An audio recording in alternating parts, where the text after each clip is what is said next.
अच्छा, आप में से कौन कौन इस बात से खुश है कि अब हमारे देश में पिछले 10 सालों के मुकाबले विपक्ष की ताकत बढ़ गई है और अब पिछली मोदी सरकार और वर्तमान एनडीए सरकार उसे नजरअंदाज नहीं कर सकती। मुझे इस बात की बहुत खुशी है क्योंकि कुछ सालों से ऐसा लगने लगा था कि सच में मोदी सरकार के पास जरूरत से ज्यादा ताकत आ गई है, पर अब ऐसा नहीं है। नमस्कार दोस्तों, आपको बता दूं कि आज एनडीए की तरफ से लोकसभा स्पीकर पद के लिए एक बार फिर 3 बार के सांसद ओम बिरला का नाम आगे रखा गया है। वहीं कांग्रेस ने इस पद के लिए के सुरेश को खड़ा किया है। दरअसल इस पद के लिए सत्ता पक्ष ने सर्वानुमति से राय बनाने की कोशिश नहीं की और इसका नतीजा ये हुआ कि विपक्ष ओम बिरला को समर्थन देने को राजी नहीं है। इसीलिए अब कल यानी कि 26 जून को लोकसभा स्पीकर पद के लिए चुनाव होगा। फिलहाल संसद में एनडीए का पलड़ा मजबूत है, लेकिन इंडिया ब्लॉक भी अपनी पूरी कोशिश कर रहा है। कहने को सिर्फ ये एक स्पीकर का चुनाव है, लेकिन मोदी सरकार के लिए ये एक अग्नि परीक्षा साबित होगी। पिछली बार ओम बिरला को बिना किसी विरोध के स्पीकर चुन लिया गया था क्योंकि तब विपक्षी दलों ने भी उन्हें समर्थन दिया था, लेकिन इस बार ऐसा नहीं है। अब अगला सवाल ये है कि लोकसभा अध्यक्ष का चुनाव कैसे होता है। संविधान के अनुच्छेद 93 के तहत लोकसभा अध्यक्ष का चुनाव किया जाता है। संसद के भीतर से ही 2 सांसदों को सभापति और उपसभापति चुना जाता है। सारे लोकसभा सदस्य इस लोकसभा अध्यक्ष के चुनाव से एक दिन पहले अपने पसंदीदा उम्मीदवार को नोटिस जमा कर समर्थन देते हैं।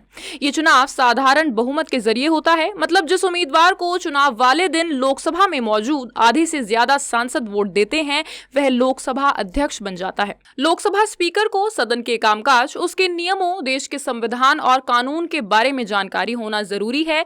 लोकसभा अध्यक्ष संसदीय बैठकों का एजेंडा भी तय करते हैं और संसद में विवाद की स्थिति बनने पर उपयुक्त कार्यवाही भी करते हैं।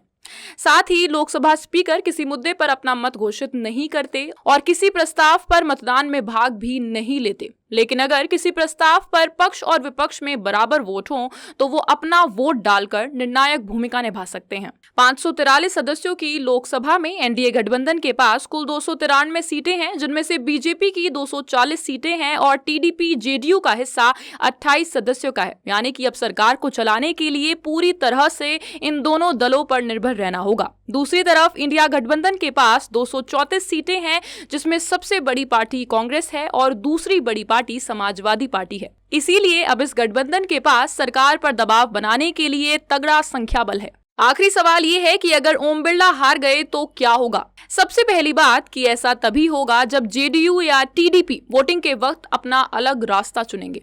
अगर ऐसा हुआ तो सरकार इस दबाव में आ जाएगी कि उसके पास सरकार चलाने के लिए पर्याप्त बहुमत नहीं है और फिर मोदी सरकार को तुरंत विश्वास मत लाकर सदन में अपना बहुमत साबित करना होगा। ऐसे में विपक्ष सरकार के खिलाफ अविश्वास प्रस्ताव भी ला सकता है। साथ ही ऐसा होने पर सरकार के गिरने का खतरा बना रहेगा और एनडीए को विधायी कामों में लगातार मुश्किलों का सामना करना पड़ेगा। आपको बता दूं कि क्योंकि इस बार बीजेपी के पास पूर्ण बहुमत नहीं है और वो गठबंधन दलों के सहारे है, इसीलिए इस बार उसके लिए अपना स्पीकर होना बहुत मायने रखता है। धन्यवाद। जय हिंद।